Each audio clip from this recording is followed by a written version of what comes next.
أعوذ بالله من الشيطان الرجيم بسم الله الرحمن الرحيم إن الذين كفروا لن تغني عنهم أموالهم ولا أولادهم من الله شيئا وأولئك هم وقود النار ودأب آل فرعون والذين من قبلهم كذبوا بآياتنا فأخذهم الله بذنوبهم والله شديد العقاب قل للذين كفروا ستغلبون وتحشرون إلى جهنم وبئس المهاد قد كان لكم آية في فئتين التقتا فئة تقاتل في سبيل الله وأخرى كافرة يرونهم مثليهم رأي العين والله يؤيد بنصره من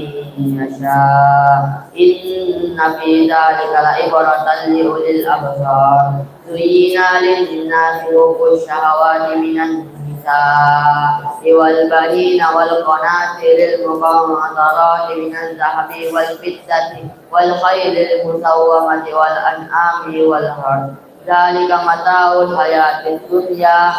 والله عنده حسن المآب قل أنبئكم بخير من ذلكم للذين اتقوا عند ربهم جنات تجري من تحتها الأنهار خالدين فيها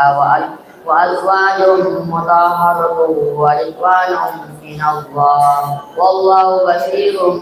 بالعباد صدق الله العظيم.